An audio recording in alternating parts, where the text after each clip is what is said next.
अरे पति की उम्र लंबी हो, हमरे दुल्हा के आयु लंबी हो। एक हमरे सुभाष के मेहरारू है अशोक, ऐसे बगने के एक रच्ची के गीच से टीके ले वो काहे करिया कि जल्दी मरे हम दूसरे के जाई। पागल उगल ना रहा हुए तू। पहले के जब पतो हुआ वही न करिया का करे जानत। पहले के पतो हुआ में तो सासू के तनी सेवा करे, मलत मलत पीठ हिलाल हो जाए, कहीं बिटिया चमड़ा छोड़ दे, अब रहाई दे। अब तो आवत है दुईदा अम्मा अम्मा तेहरनी उठाए रम्मा, कहीं खड़ी रहा अम्मा अम्मा भगा जीव लेके लम्मा जान। मास्टर बजाए धने ट्रेंडिंग में इसमें गीत बा। कोनो दुल्हन के दुल्हारी सी आई गा, दुल्हनिया मनावता। सुना हो ए हो निक ना लगत है का अच्छा करिया ये हमारे भौजी के नहीं लगत है नहीं, तब का तोहरे बड़की माइक नहीं लगत है, भौजाई के नहीं लगत है, भाई लगत है। इनकर मनई बा तो एक लाइन हम सुनाया दे, आप सबके आनंद आई जाए। कोनो दुल्हन का दुल्हारी सी आई जा, दुल्हनिया मनावत आज अशोक बेटा का कहलक।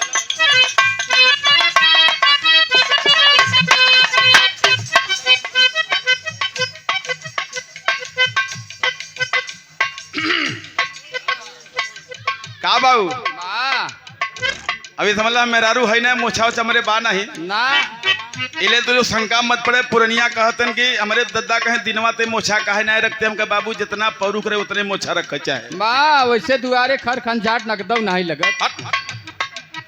दुल्हनिया कहता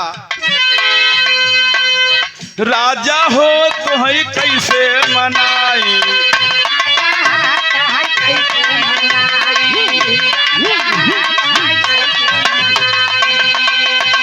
रतिया में हमारे नया भैया, रतिया में हमारे नया भैया, दुल्हा हो तो है कैसे मनाई।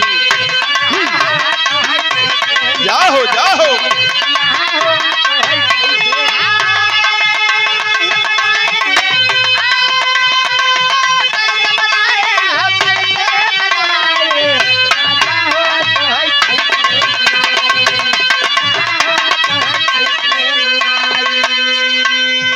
दुल्हनिया कही के राजा हाय हाय बाबू आवा आवा नाच क्यों बका गई, ताली बजा देंगे आप सब, ताली बजा जाओ। रही रही दैया में मदना सताई, रही रही दैया में मदना सताई, दुल्हा हो तो है कैसे मनाई।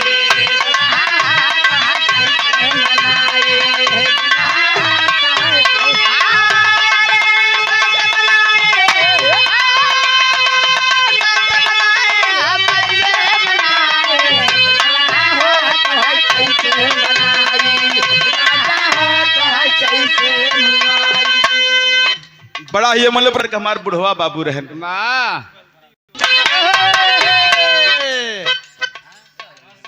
शहर वाली कजरा का जान दे,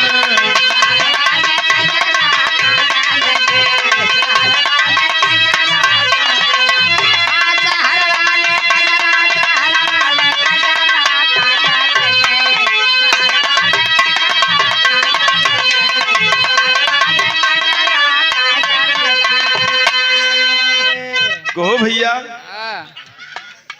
तू भले के पूरी मिठाई,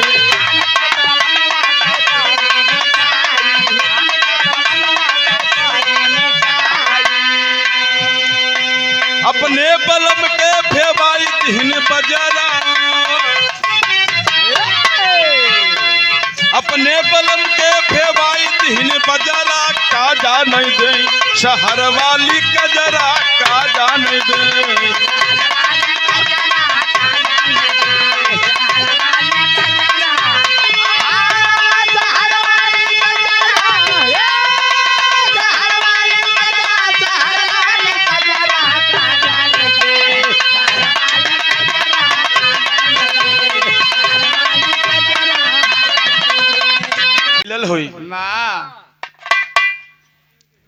प्रसंग मिला जो से महाभारत के लड़ाई चलत है। माय एक अचूक चीज आय हाय कजरी बहुत सुनो क्षमा करिया मैं एक अचूक चीज माँ महाभारत के लड़ाई चलत हो।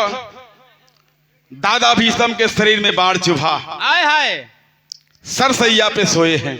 माँ कृष्ण भगवान रोज जाए हाल चाल पूछे। आय हाय संजोग से कृष्ण भगवान 4 दिन दादा के पास नहीं गईलन। माँ 5वें दिन जब भगवान कन्हैया दादा के पास में गईलन तो देखलन दादा भीष्म के आंख से आंसू गिरत हो। आय हाय भगवान ने सवाल कर दिया, आया दादा माय महाभारत का सबसे बलिवान आदमी तू और तू रोवत हुआ। आय हाय भैया बात न हो मालिक कहे भैया थोड़ा सा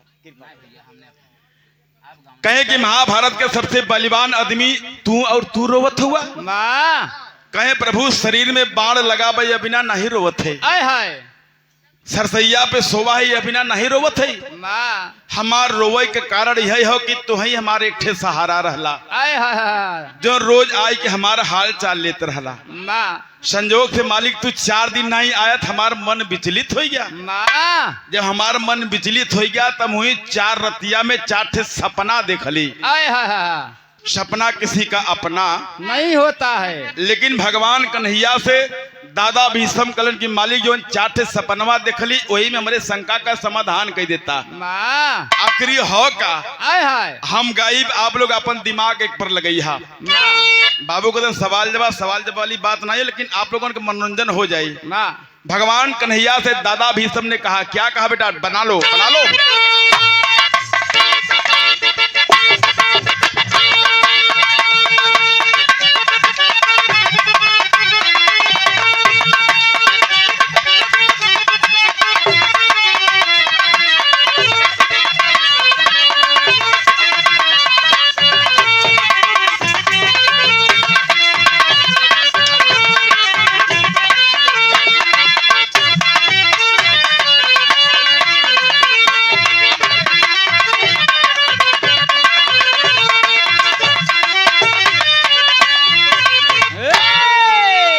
भैया हो आहो दादा भीष्म भगवान कन्हैया से सवाल कर दिए। आय हाय यहाँ मेरा किसी से सवाल नहीं है। मेरा सवाल है तो आप लोगों से। माँ हम गायब एक आप लोग पढ़ता लगाया आखिर हो का चीज। माँ मास्टर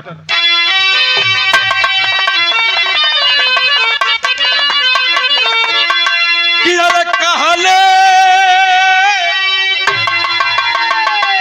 ए बाबू अरे कहीं दादा ना हो, अरे कहीं दादा कहीं दादा कहीं दादा कहीं दादा भी समय एक दिन मोहन के समनवा रतिया में देखली सब बनवाना।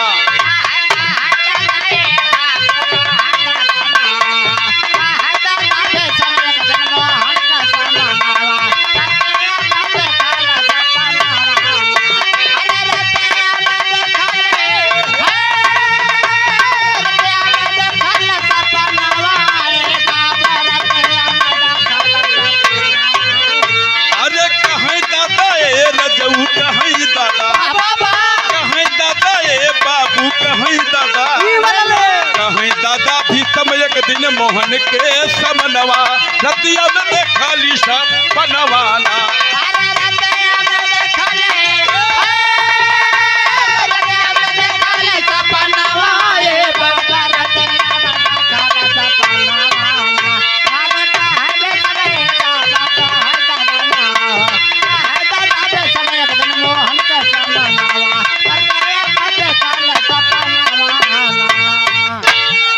भैया एकदम साफ साफ बात में अरझाए की जरूरत नहीं बा।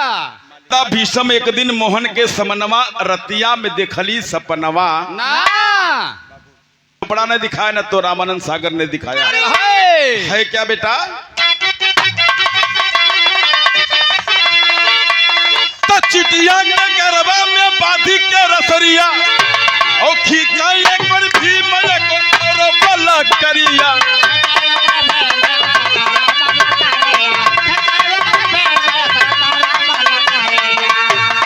खिंचाइए करे भगवान खिंचाइए करे खिंचाइए करे बाबू खिंचाइए करे खिंचाइए कर भी मैं कर करो बल करिया जगह न छोड़े कितना करे जोरा जोरिया आखिरी में टूट गई तू नौकेरा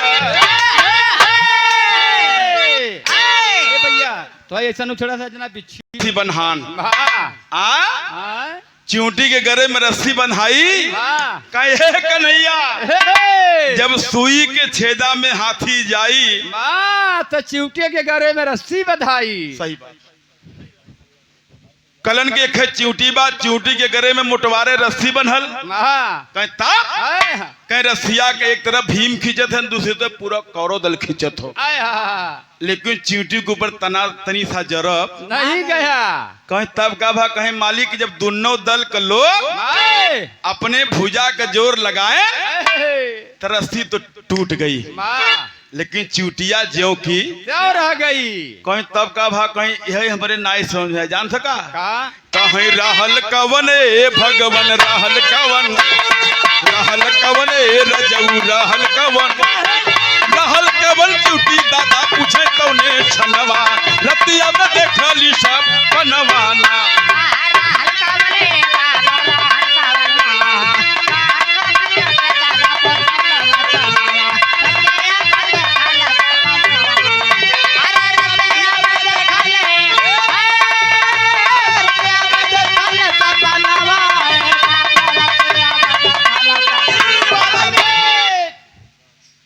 मालिक यह हमें बताया था कि रहल कवन चूटी दादा पूछे तो ने छनवा भगवान कन्हैया कहे कि मालिक जो ने चूटिया के गरबा में रस्सी बन्हान रही और वो चूटिया रहल कवन भगवान कन्हैया सुन के मुस्कियात हुवन।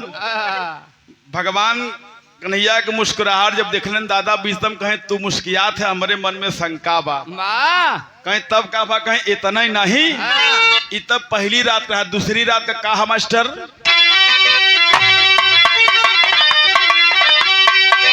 एक घरवा में रहली एक लाली गैया और जितने खाली घास भूसा चढ़ेली मोटैया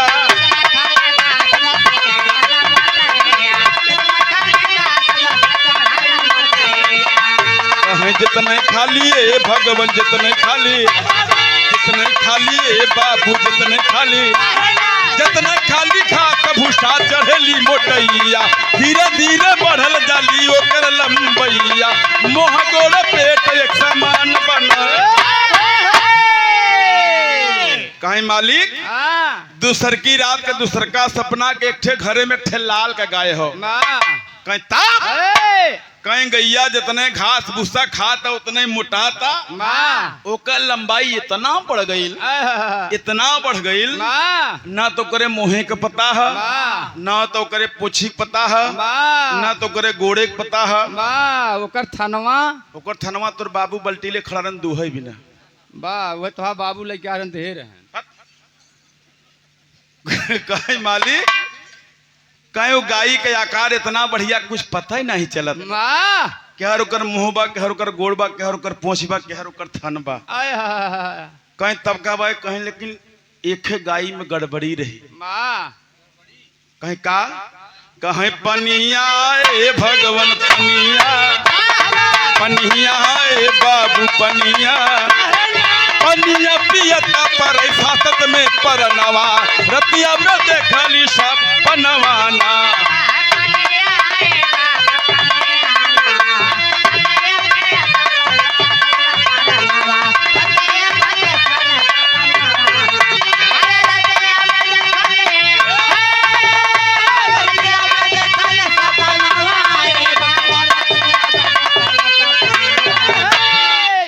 मालिक पनिया पियत परे सासत में परनवा की रतिया में देखली सपनवा गैया में गड़बड़ी है रहा बाबू के गैया जब पानी पिए तो कर जियरा सकर मकर करे कि अब निकल जाए कि लेकिन एक चीज बतावा प्रधान जी गयन का अरुण भैया ये तो बड़े सासत में परनवा की रतिया में देखली सपनवा ना कहे मालिक गैया के अंदर गड़बड़ी है रे कि गैया जब पानी पिए ना तो ओकर जियरा सकर मकर करे कि अब निकल जाई की तब कहीं पहला वो चिवटी कवन है दूसरा वो गाय कवन रही आय हा दूसरों कहीं हो गया कहीं नहीं कहीं मैं दुई भवा माँ तीसर का बताओ थन का मास्टर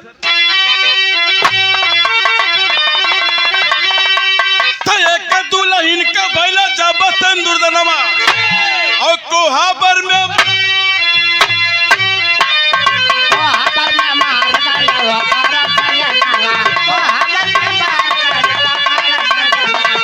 कोहाबर भगवान कोहाबर कोहाबर बाबू कोहाबर कोहाबर में मारी गईला वो कर सजनावा रहला सुहागिन वो के जाने जग जहनावा सजिया पे मिली गईले तीन गो तीसर की रात का तीसर का सपना फरियात ना कहे के एक दुल्हन का भइल जब सिंदूर दनवा और कोहबर में मर गया ओकर सजनवा लेकिन रहल सुहागिन ओके जाने जग जहनवा और सेजिया पे मिल गए तीन ठे सजनवा लड़की का सिंदूर दान भाग कोहबर में पति पत्नी बातें मिलावे बिना गए अचानक पति मर गया जब पति मर गया तो जो इस समय जब पति मरा तो दुल्हनिया रोवैला बराती मालिक के खबर लगा बराती मालिक का कहा लड़की क्यों रो रही है तुम्हारे पति का तो जीवन बीमा हुआ है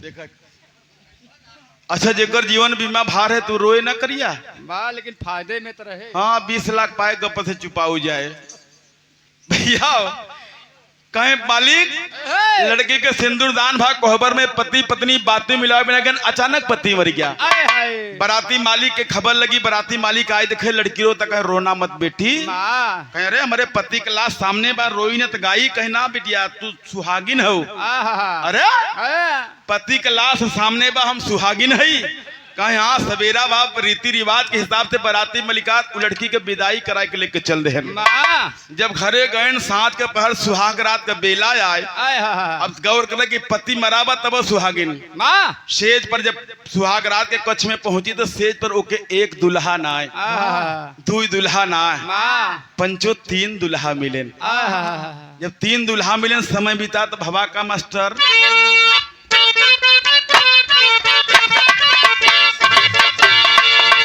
कहीं भाई ले के बाबू भाई ले के भाई ले के रजऊ भाई ले के भाई ले के लड़का रहल कौने गई ललनावा रतिया में देखली सब पनवाना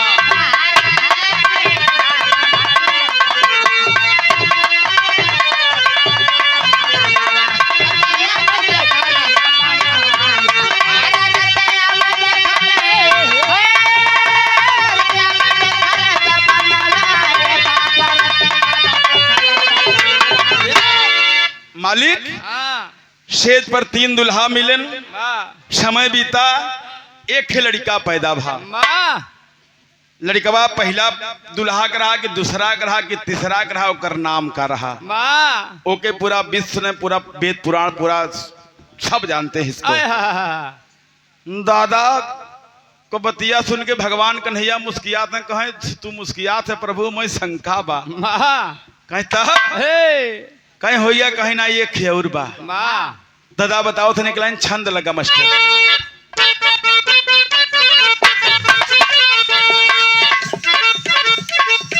दादा कहीं समझाई प्रभु हमें दबाताई खास आगे का बताई सुना बात हमारी दादा बोले वही बार रही गर्भवती गई स्वर्ग को सिधार पैदा कर छोकरी पिता पुत्री को तपाला सयान भइल जबकि बाला रूप माधुरी सुहाला जैसे इंद्र का परी पिता का डोला ईमान मन में बसल सयतान पिता का डोला ईमान मन में बसल सयतान कली के भौरालू भान नियत गई बिगड़ी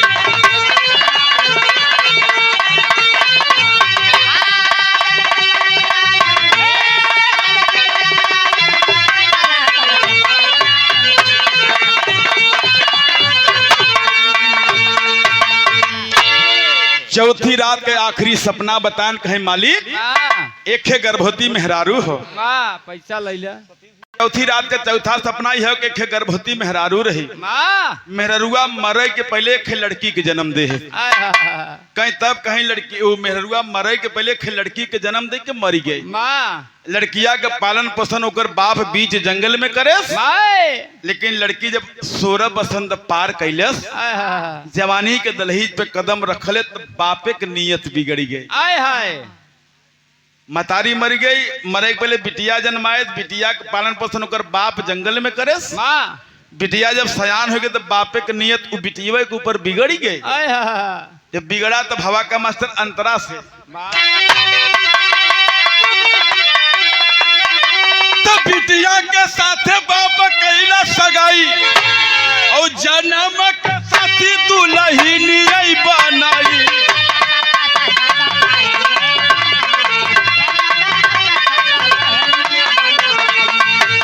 जन्म के भगवान जन्म का जन्म के बाबू जन्म का जन्म का साथी दुल्हनिया बनाई। कुछ दिन बीतल एक कन्या जन्म आई। लड़की के साथ कवन रिश्ता दबा। आखिरी बात चौथा सपना पहला तो चिंटी कवन हल दूसरा गाय कवन हल तीसरा वो लड़का कवन हल ओकर नाम का। लेकिन चौथा में बताएं कहे मालिक बापे के नियत जब वो अपने बिटिया पर बिगाड़ल है बाप तो बपवा अपने बिटिया से बियाह कैले है। कोनो छत यह कुल होला कहे मालिक हम सपना में देखली बपवा अपने बिटिया से जब बियाह करे समय बीता जो बिटिया से बियाह करे ओसे एक लड़की पैदा हुई। कहीं तब कहीं जो लड़किया पैदा भाई वो लड़किया से ओसे वो बाप के रिश्ता का हुई। पुत्री की दैत्री पुत्री माने बिटिया दैत्री माने नातिन। चारों बतिया का सुन के भगवान कन्हैया हंस के चारों को जवाब देन कहे प्रभु शंका मत कर। शंका में कभो कभो काम बिगड़िया तो भौजी ऐसे एक मिलक तबीयत खराब हो गई। गवा डॉक्टरी डॉक्टर कहे तुम्हारा सब चीज तो ठीक है लेकिन तुम्हारा यूरिन चेक होगा। यूरिन मतलब साफ कहीं लिया कब कहीं सूद उठे पहले ताव लेके आया पगला सोचे लिया के था ना गोवा के ब्लू लाइम ले ले ब्लू लाइम ले ले खटिया के नीचे मुड़ी के लगे रखे बाटे भोरही में उठा ढक्कन खोल के गड़गड़ा पी ले और पिए के बाद रख दे। जब ओके जब ताव लगा तो गवा दे नशा में हल्कारे ढक्कन बंद करके वही पेरुआ के उठंगाए के खड़ा कर दे। मेहरारू बड़ी सखरज है लक्ष्मी की नाई पहुंची झाड़ू मारत रही झाड़ू से लगा गिर गए और ढक्कन खुलिया कुल लड़ाई गया। तो मेहरुआ से पियकड़वा उठे तो मारे जरूर उमें वो अपन पेट्रोल डाल के रख दे। पगला सरवा उठा सवेरे जेबा में आए पहुंच गया डॉक्टरी डॉक्टर चेक करे कुर्सी से उलट गया। डॉक्टरवा जब उलट गया कहीं क्या कहा 45 साल के एक्सपीरियंस में तुम पहले रोगी ऐसे मिले हो साले। कहीं काबा कहीं ये भाई डॉक्टर रोहू लगा सरवा कहीं ये भाई तोहरे पेशाब के अंश से तोहरे पेट में बच्चा बा उलट गया। कहे हमार गोड़ कभ ऊंचे खाले पर बन किया। ये डॉक्टर साहब रिपोर्ट अंड के बन कैसे आई गया तो लाख बने मन सोचे गवा घरे तो मेहरा को चेक करा कहे चुप अरे मेरुआ कहे चुप रे कहीं काबा कहीं पलनवा माई लगा था डॉक्टरवा को मशीनिया गड़बड़ रही का रे कहीं काबा कहीं डॉक्टरवा कहता तोहरे पेशाब के से तोहरे पेट में बच्चा बताई तो हमारे बारे में जाना थे ना हम कितना नगद मनाई है। मेरुआ सोचे अब यहाँ बताऊ तो कड़वा मारे शुरू करे। डर के मारा बताया हफ्तन बीत गया उस शंका के मारा बर्धा की नाधा के नहीं चुमुरा गवा धीरे धीरे झुरान जाता मेहरुआ कहे जब एक हफ्ता बीता खटिया के बरोबर हो गया चदरा ओढ़ले पता चले कि सोआ बाकी नहीं यूं ही रह जाए। मेहरुआ सोचे अस न हो न बताऊ तो मरा जाए मर जात हमार विषाक्तिक दुकानों बंद हो जाए। तब वह कहे कि सुना है रजऊ उनमें जवान रहा ना वो तोहार नहीं रहा इतना कह चदरा फेंक के टाइट न हो गया कहे तब सोची रिपोर्टवा अंड का बंद कैसे आया। तो कम कम शंका में आदमी का काम बिगड़ जाले। भगवान कन्हैया चारों बात सुन के चारों का जवाब एक लाइन में भगवान कन्हैया दे दिए दादा भीष्म को। आप लोग तर्क लगा उनकर एक लाइन पचरावा मास्टर झुलुआ लगल बनी मियां डाल।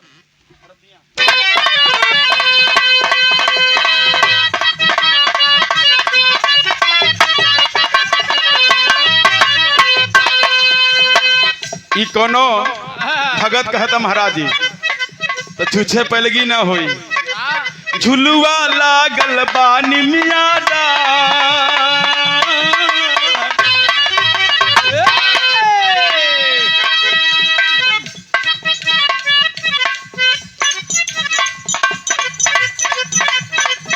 आवा आवा आए महाराज राज नारायण।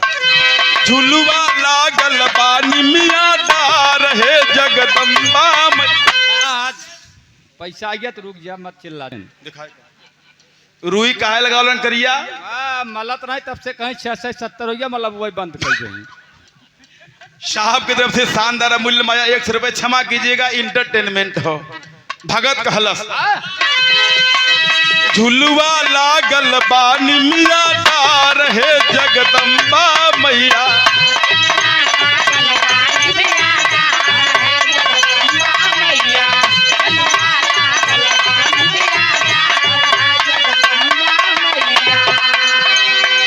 ए हो जगदम्बा मैया ए हो भवानी मैया।